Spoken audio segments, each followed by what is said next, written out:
그러면은 이제 우리 김주열 열사에 대해서 알아보도록 하죠.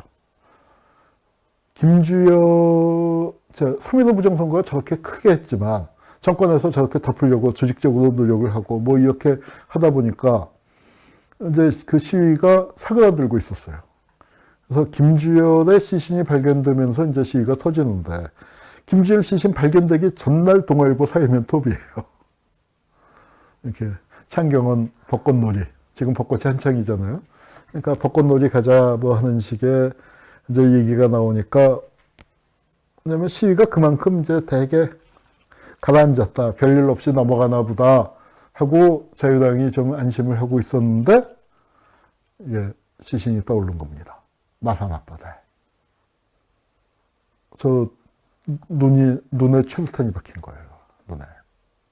이렇게 주먹을 불끈 쥔 자세로 시신이 마산 앞바다에 떠오른 거예요. 중앙무도 앞에.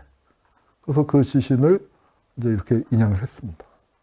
인양을 해서 이제 누군가가 태극기를 얼른 덮어줬죠. 여기 최루탄이 콱 박혀갖고 날개만 남고 그 최루탄이 20cm쯤 되는 게 거의 그냥 다 들어가 버린 거예요. 이게 그 최루탄 모형도인데 20cm죠. 그 이제 모형을 김영만 선생, 제가 아주 좋아하는 그 마산 쪽에, 이제는 원로가 되셨죠. 이제는 원로가 되셨는데, 저는 김영만 선생이 지금 저보다 젊을 때 처음 이제 만났으니까 거의 한 20년 뵙고, 마산 창원 그쪽 가면 이제 늘 뵙는 분인데, 저분이 김주열하고 마산 상고 동기예요. 근데 김주열은 마산 상고 1학년이라고 나오지만, 정확하게 얘기하면 입학 예정자예요. 그때는 신학기가 4월 2일이었거든요. 근데 김주열이 3월 15일 날 죽었으니까. 3월 15일 날 죽었으니까 마산상고에 다니질 못했죠. 그런데 하여튼 이 김영만 선생이 마산상고를 나왔기 때문에 우리는 김주열과 동기다 하는 그 의식이 있어서 김주열 기념사업을 지금 마산에서 크게 하고 계십니다. 그 기념사업이 갖고 있는 의미는 이따가 끝부분에서 좀 다시 말씀을 드릴 텐데요. 그런데 이제 이 시신이 떠올랐는데 사람들이 대번에 김주열인 줄 알았다는 거예요. 왜냐하면 다른 분들은, 희생자들 다른 분들은 다 시신이 있었는데 김주열만 없었거든요. 근데 이분이 김주열이요. 마산 상고 1학년이니까 마산 사람이라고들 흔히 알고 있지만 김주열은 남원 사람입니다. 지금은 우리 영호남 지역 감정이 아직도 엄청나게 남아있지만 1950년대만 해도 영호남 지역 감정이 뭐 없었던 건 아니지만 그렇게 적대적이지 않았어요. 그러니까 남원 사람이 마산에 뭐 이모 할머니인가가 마산으로 시집을 가셨는데, 야, 여기 마산 상고가 좋다 뭐 해갖고 이모 할머니 댁도 있고 하니까 그 남원에서는 그 형제가 공부를 잘 했는데 형이 마산 상고에 먼저 갔어요. 그러니까 여기 좋으니까 동생도 이제 보내자 해갖고 동생도 가서 시험을 봐서 입학을 했죠. 그래서 마산에 먼저 가 있었어요. 먼저 가 있었고 교복도 받아오고, 그래서 이 교복 윗도리를 입고 있었던 거죠. 교복 바지에 윗도리를 입고 그렇게 이제 죽었는데, 이 김주열 어머니가 3월 15일부터 이날이 4월 11일입니다. 4월 11일까지 거의 4주 동안 그 아들을 찾아다닌 거 아니에요. 그러니까 마산 사람들이, 전라도 아주머니가 와서 우리 주일이 못 봤냐고 이제 계속 전라도 말씨를 찾으니까 그 마산에서는 굉장히 유명한 사건이 됐습니다. 그리고 김주열을 그때 소문이 돌기는, 이게 뭐냐면 수원지가 있는데 그 김주열의 시신을 저기다 빠뜨렸다, 그런 소문이 돌았나 봐요. 그래서 이제 그래서 저기 물을 빼보자. 그래서 진짜로 다 뺀 거예요. 물을 다 빼고. 그래서 사람들이 내려서 그 바닥까지 비 오는 날 그 물을 뺐습니다. 그런데 거기서 이제 안 나왔죠. 그러니까 이제 어머니께서도 주열이를 못 찾고 4월 11일 아침에 남원으로 시외버스를 타고 돌아가셨는데, 주열이 어머니가 버스를 타고 1시간인지 2시간 만에 그 시신이 떠오른 겁니다. 그러니까 우리 세월호 때 진실은 가라앉지 않는다고 하는데, 진짜 진실은 가라앉지 않는다는 게 이 4월 혁명에 딱 맞아요. 그랬더니 그 소문이 나니까 그 사람들이, 야, 저건 다 알았다는 거죠. 김주열이라는 거. 그래서 그 시신이 떠올랐다 하니까 다 이제 그 병원으로 몰려든 거예요. 시신을 빼돌릴까봐. 그 시신을 빼돌려서 화장하려고 했고, 어머니한테 시신 그 동의서에다 사인해라 했더니 어머니께서 못한다. 사인해라 못한다. 남은으로 배달해주겠다. 시신 운구해주겠다 했더니 왜 집으로 가느냐. 이기붕이 집에다 갖다 놔라. 어머니가 아주 세게 예, 그렇게 하면서 이제 버티셨죠. 그 빈소가 찾아졌고 거기에는 이 아이들까지 다가왔어요. 근데 저 시신 사진이 어떻게 찍혔냐? 이 부산일보의 허종 기자입니다. 그 시신을 처음 그 보고서 인양을 한 어부죠. 그 발굴지가 마산중앙부대에 가면은 얼마 안 돼요. 그러니까 바다에서부터 거의 한 15m, 20m 정도에서 발견이 됐다는 거예요. 중앙부대에서. 근데 마침 이제 허준 기자가 그 마산에 남아있다가 그 3.15 부정선거 그걸 취재하다가 이제 상황이 거의 종료됐다 싶어서 부산으로 가려고 하던 참에 이제 아예 부산 본사로 복귀해야겠다 하려고 그 커피 마시고 있는데 다방에서. 그런데 갑자기 웅성웅성하더니 부도 빨리 가보라고. 그래서 쫓아간 거예요. 갔더니 시신을 막 건져내고 있어서 그걸 이제 그러니까 건져내기 직전에 도착한 거죠. 발굴됐다고 웅성웅성하고 있을 때 이제 이 아저씨가 건졌는데 아직 바다에 있을 때부터 사진을 찍은 거 아닙니까? 바다에 있을 때부터. 그래서 이거를 현장에서 다 찍은 거예요. 이 장면을. 그래 놓고 저쪽에서 경찰이 오는데 경찰이 오면 어떻게 될 거예요? 뺏길 거 아니에요. 그러니까 얼른 감추고 그 현장에서 빠져나와서 택시를 탔는지 뭘 탔는지 하여튼 회사 신문사 차가 있었는지 부산으로 그냥 직행을 해서 신문사 가서 내놓으니까 신문사가 발칵 뒤집어졌죠. 이거를 실어야 하느냐 말아야 하느냐. 실어야 하느냐 말아야 하느냐를 갖고 그러니까 신경이를 하고 있는데 사장이 결단을 내린 거예요. 야, 이걸 실어야지 말이야. 우리가 명색이 언론사인데 이걸 실어야지. 그래갖고 이걸 실었을 뿐만 아니라 이 사장이 재벌이에요. 근데 난 대한민국에서 훌륭한 재벌이었다고 생각합니다.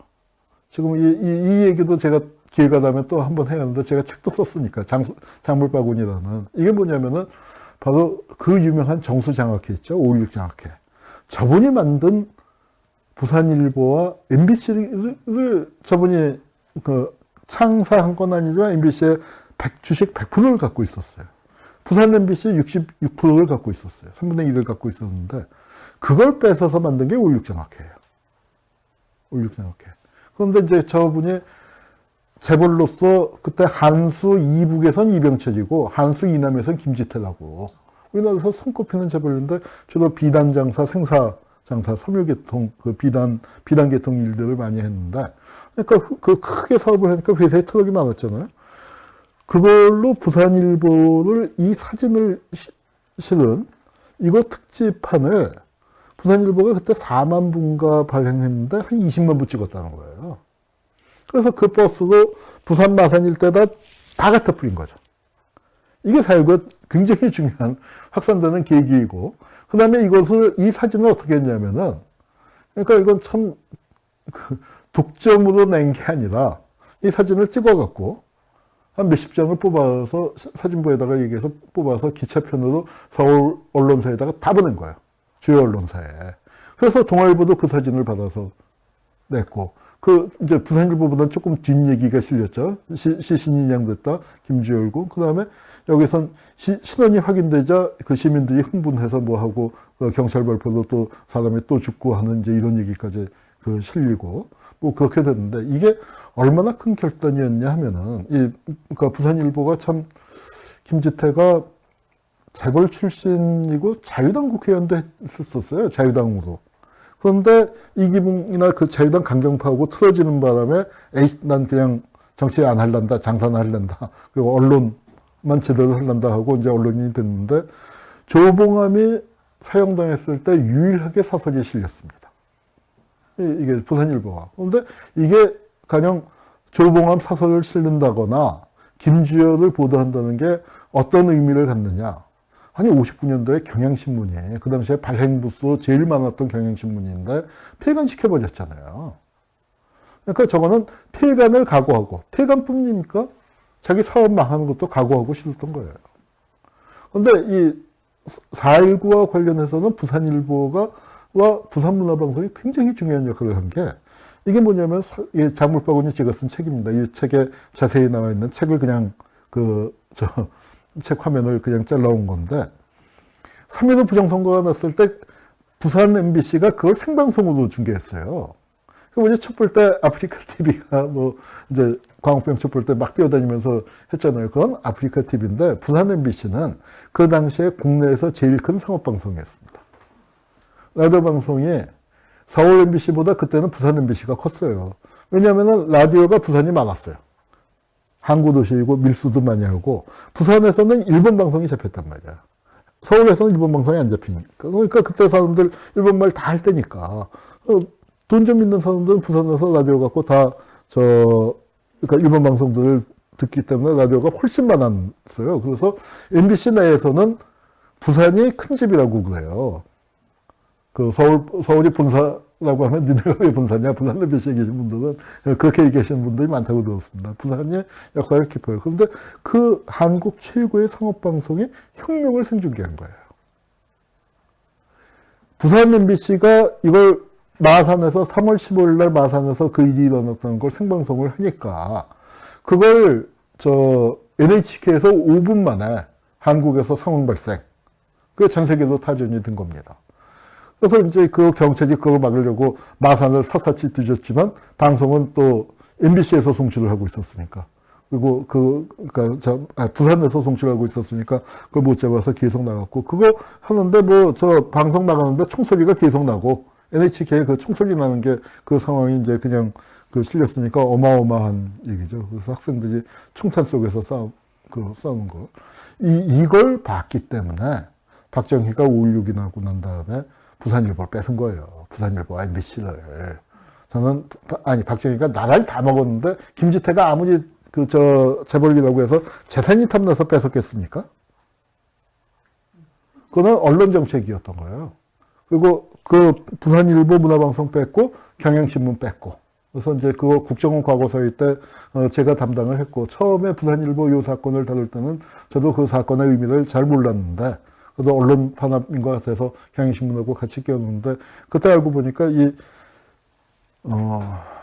우리 노무현 대통령이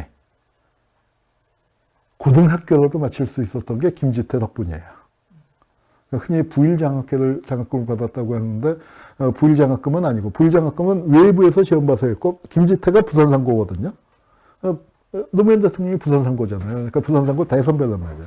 부산상고 애들은 부일장학금을 준 게 아니라 학교 안에 백양장학금이라고 부일장학금보다 더 좋은 장학금을 만들어서 노무현 대통령이 그거 받아서 고등학교를 다닌 거예요.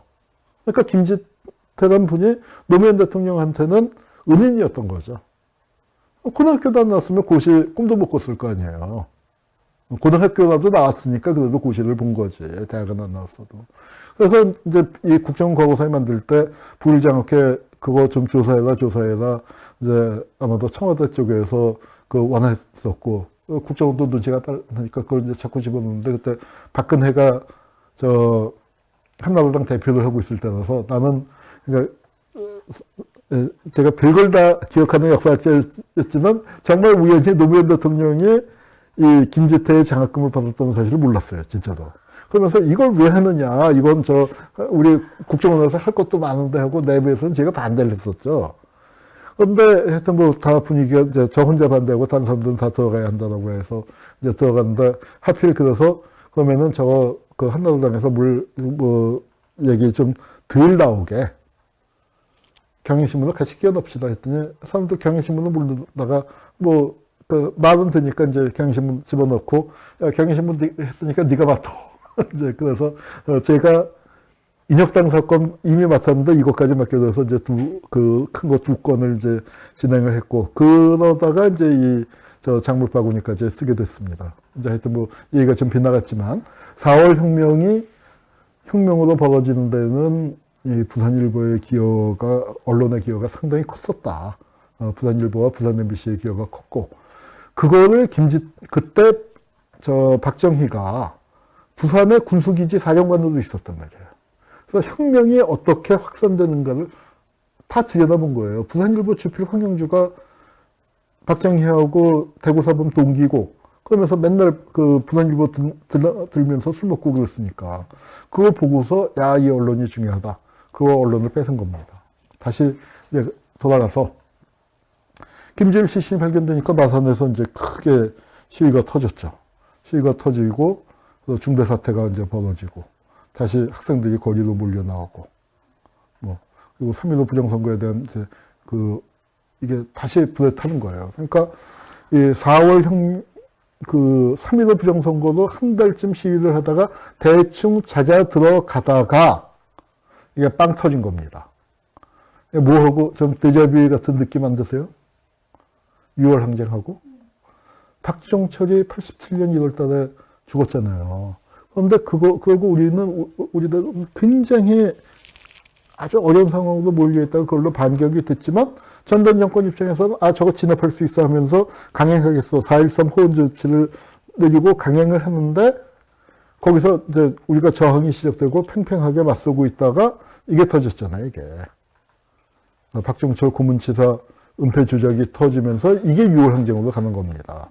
이게 5월 22일자 동아일보고요.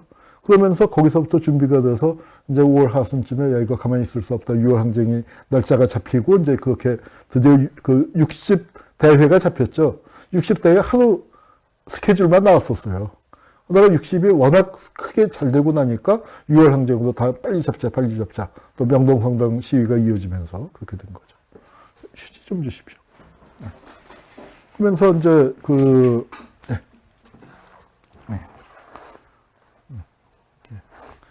제가 약을 받기 시작을 합니다. 네. 그러면서 이제 데모가 격화되기 시작하면서 그러니까 부정선거 규탄 데모가 되는데 이게 이제 그 당시 뭐 공산당이 조작했다 뭐 이렇게 하는데 그런 걸 뚫고 다시 격발된 학생 데모. 그렇죠. 잠깐 빠져나와서 이건 지난번에 반민특위 때 한번 했으니까 자세하게는 안 하겠습니다만 그 김주열의 시신을 김주열에게 출루탄을 쐈고 그 시신을 유기한 게 마산 경찰서 경비주인 박정표란 말이에요. 바다에다 빠뜨렸는데 진실은 가라앉지 않는다. 그래서 그 사건이 터졌는데 재판을 하는 거죠. 재판을 이렇게 하고 법정에 이제 이게 박정표고 앞에 서 있는 사람, 그다음에 여기 피고인들이 있는데 도대체 이 박정표가 뭐 하던 인간인가를 찾아보니까 당시 재판 자료나 신문 자료에는 안 나와서 찾아보니까 반민특위 재판 기록에 박정표라고 이름이 나와요. 반민특위에서 잡혀갔던 악질 헌병 아라이 김기찌인데, 아라이 김기찌예요. 그건 부산 경남 지역의 고문왕인데 반민특위 흐지부질 때 무죄 받고 풀려난 거예요. 그러고 11년 만에 이승만의 계가 돼서 김주열을 죽였는데 이게 말이 됩니까? 이 박정표 얘기는 누나의 3월이라고 마산 MBC가 2부작 드라마를 만들었어요. 2부작 드라마를 만들어서 이게 그 손현주 씨가 좋은 배우인데 여기서 박정표 아주 야비하고 누물누물한 걸 정말 잘 연기를 했습니다. 그리고 이 권찬주 여사, 김주열의 어머니 역은 내가 좋아하는 오지혜 씨가 그 역을 맡아서 했어요. 그래서 이 김주열 어머님이 여기 이렇게 누워 계시고 김주열의 묘가 남원에 이제 안치되어 있습니다. 그래서 이제 시위가 다시 시작이 됩니다.